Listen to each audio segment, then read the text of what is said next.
Machine learning is like the buzzword around. Like, if you have a startup, for example, and then you just put machine learning in the name of the startup, like everybody just feels like it's something important. It can just be like, okay, um, I have an AI-powered startup that uses machine learning models to um, study the customers and do this and do that. So like once you just add machine learning, it just feels like you have like done something that is very important, kind of. But and then people think like machine learning is one very hard thing that is almost impossible to do. But then it's not really as hard as we think. Yeah, so machine learning, I've already given a little talk about it. It's simply the ability of computers to learn from data without being explicitly programmed. So what is TensorFlow.js? TensorFlow, it's an end-to-end open source platform for machine learning with a comprehensive, flexible ecosystem of tools and libraries and community resources. So TensorFlow is like, it's an open source platform, and then it has like so many libraries around it that helps us to build machine learning models from beginning to the end, from start to finish. And what is TensorFlow.js? TensorFlow.js is an open source hardware accelerated JavaScript library for training and developing machine learning models. So TensorFlow.js was released in 2017, I think, and it runs basically on WebGL.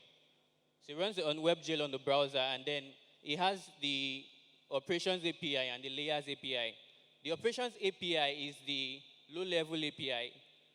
Most of us that were around for the first session by Robert Brown, would understand the operations API.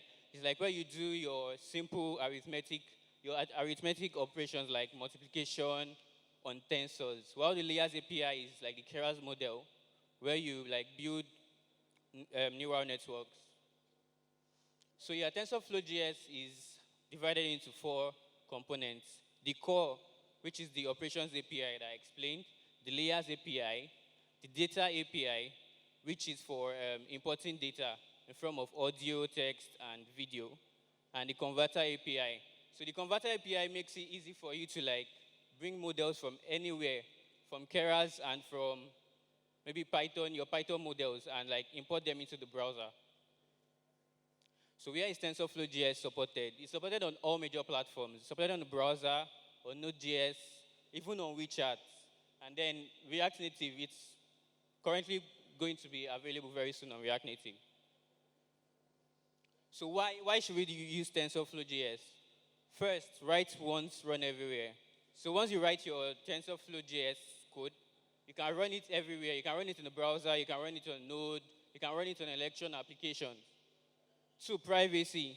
So you might not want to send users' data over to your server. You might just want to not keep their data. So you can run all their data on their machine, which is on their browser.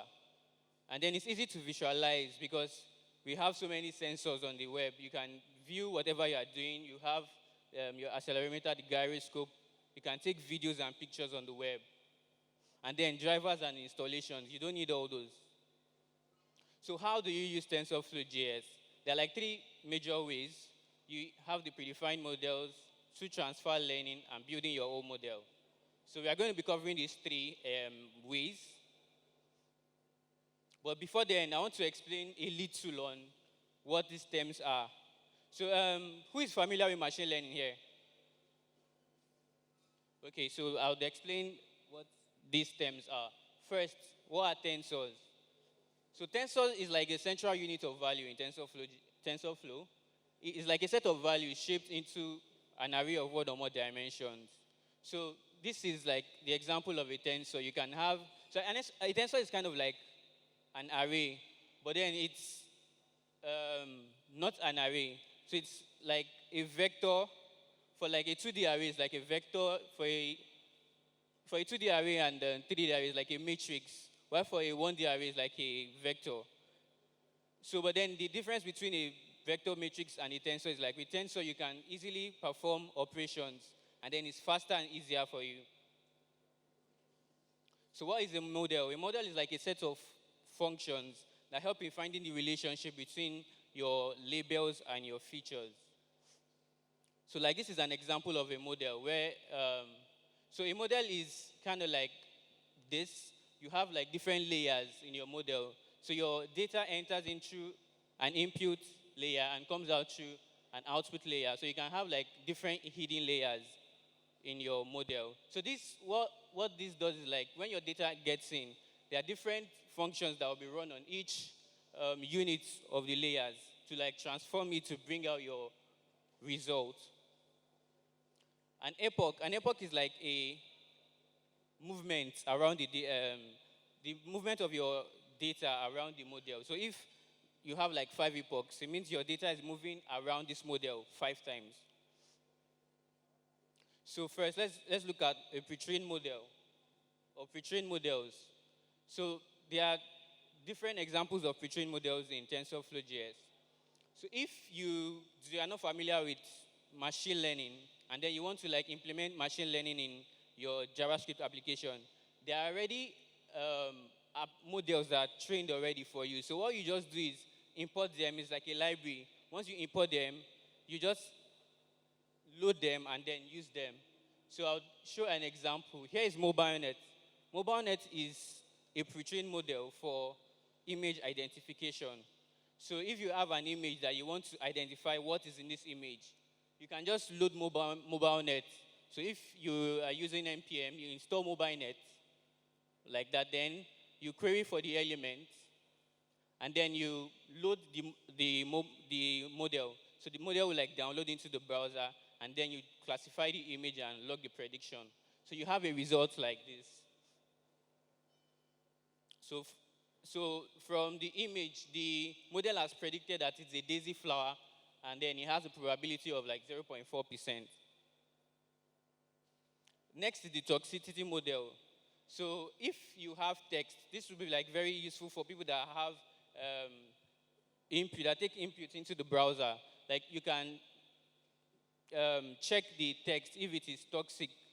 So all you just do is same way you import the model, and then you load the model with a probability threshold. So what the probability threshold means is like any word that doesn't have this probability will not be logged out. So once you load the model, you can now classify the sentences and then log the result. So what you have is for each word. So when we look at, so we have like 2 words. You see that this one is very toxic, and while this is not. So when we check the result here, we see that insult, the first one is an insult, while the second one is not an insult. So it's like very easy for you to use all these machine learning models. So you don't need to have any knowledge about machine learning before you use them. Now the next one is speech commands model. So this is like for recognizing text, words of speech. All you do is like same thing. You import the model, then you create a recognizer. So you pass in the what will be used to get in the what will be used to recognize the audio. So you have 2 options. You have browser FFT and soft FFT, and then the kind of words that will be recognized. So what I pass in here is directional 4 words. So it's just 4 basic words, up, left, right, and down, that will be recognized by this model. Next, you await the model to load. So you wait for the model to load, and after it's loaded, you log out. So here is logging out the labels, like the words that can be recognized by the model. Next, once you call this listen function, it's request for input for audio from the browser, and then you can log out the result. Same thing, you have a probability threshold here too, and then you can set a timeout to stop listening. So you have a result like this. So here is like the words that can be recognized. You have down, left, right, up, background noise, and unknown. So from here, we see that what was logged out, 3 has a probability of 0.9. So the third word label here, it's like up. So the up was detected by the model. So I have a demo. So what the demo is kind of like a simple game. I've used a pre-trained model I've already loaded a pre-trained model, so I'll just speak in word commands, and hopefully, let's pray it works. So first, what I would do is you click and hold the button, and then speak the word command, and we hope it works. So up, up, left, left, okay, up, up, up. So it's just like basic movements with words. So that's the first demo. Okay, back to the slides. So the next one is building your model by yourself. So with TensorFlow.js, you can build your model from scratch using the layers API. So what we are going to do is, we have a data set. The iris data set is a very popular data set for flowers, like classification of flowers based on their based on their attributes. So this is the kind of data that we input, the input data that we have, and we'll try to predict the species from the input that we have. So first, the first function that we have here is trying to convert the attribute, the features, into a model, into a tensor, I mean. So first, what you have here basically just transforms the data to this form. So you have the petal, the sepal length, the sepal width, the petal length, and the petal width for all the data. And then the next one is for the labels. So this kind of thing is called one-hot encoding. Kind of you have a categorical data, right? And you want to represent them. So it's better to represent them in this way than to use numbers like 0, 1, 2. Because your model might get confused and think that 0 means a low number, while 2 means a high number, or 2 is closer to 1. So that is why it's better to use one-hot encoding. So this means setosa. This one means versicolor, while this means virginica. So next is to create the model. So if you were around in Robert Brown's talk, it's kind of the same way you have it in Python. So first, you use tf.sequential, and then the layers. So we have just 2 layers, an input layer and an output layer. So we pass in the input shape. The input shape is the shape of the tensor that we are sending into the model. So we send in the input shape, which is 4, the 4 attributes. And next is the number of units in this layer. So we have 10 units in this layer. And then the activation function is sigmoid activation function. Then the second layer too, we just have 2 layers, an input layer and an output layer. So the output layer, it's just, the units are the number of things we expect. So we just expect 3. We expect either setosa, virginica, or versicolor. So that's the shape of this. And then the activation function is softmax. So next, we'll create an optimizer. So we're also using an Adam optimizer. And then we're passing in the learning rates. So learning rates is just a value that specifies how much change kind of should be made to the units after each epoch.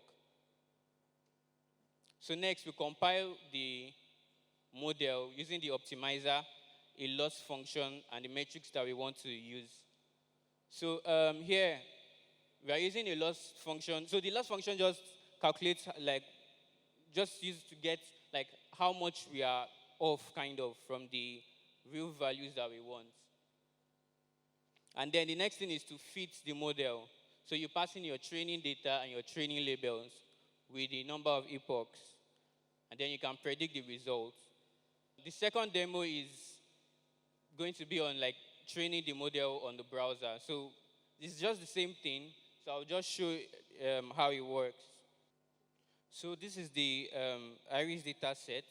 So what we are going to do is we'll train the data. So we have an epoch of 40. So we can see that the accuracy is increasing and the loss is decreasing. And then at the end, we have these values. So we can now like predict so we can predict like different flowers based on the attributes that we give into it. So because of time, I'll just show for one example. So if you click on predict now, it should just show you like the name, the type of flower that we have.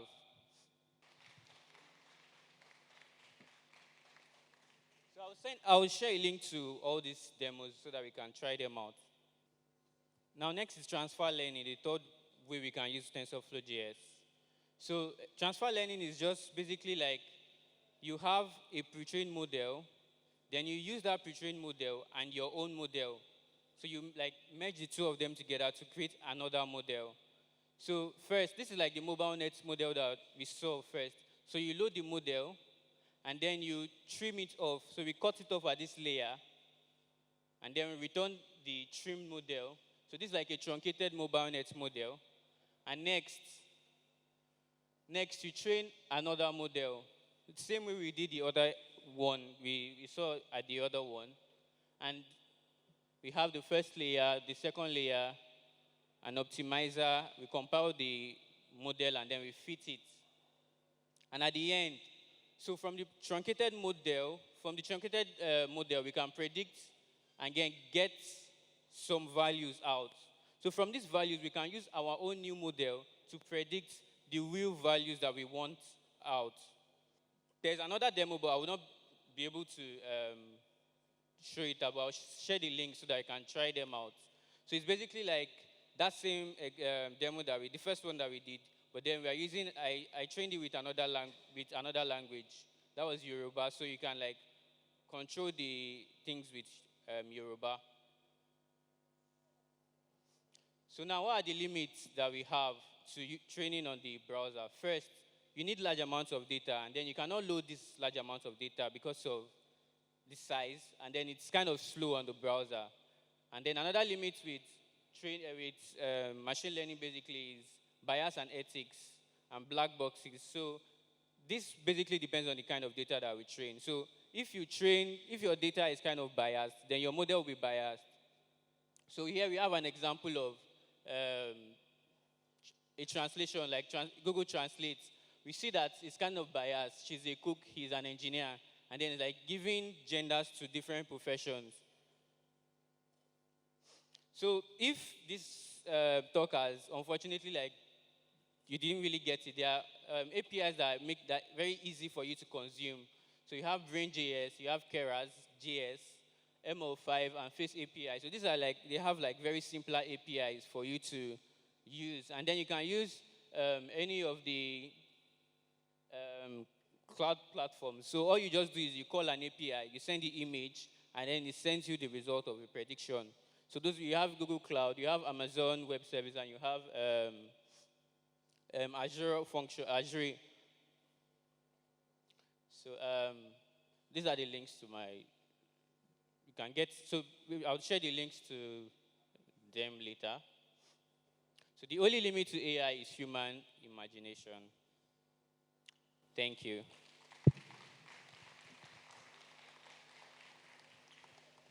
So your model is trained on the browser. Everything is on the browser. You don't need anything on the internet at all. Totally offline. But then you have situations where you have to load the model in. So when you load the model in, you can cache it on the browser. You can store it on the user's browser, and then everything is done offline.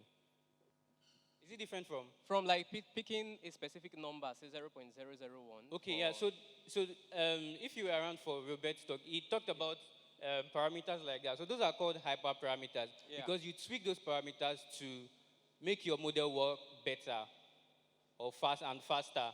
So you can try different. The reason why there's UI.get learning rate is because you might need to try different values of learning rate to get the one that is like more suitable for your model. Yeah. So what I'm asking is, you didn't specify a number for the learning rate, right? Okay. Yes. Yeah. So that UI.learning rate, does it like tweak on its own? Yeah. So the pictures I showed is from the demo that I had.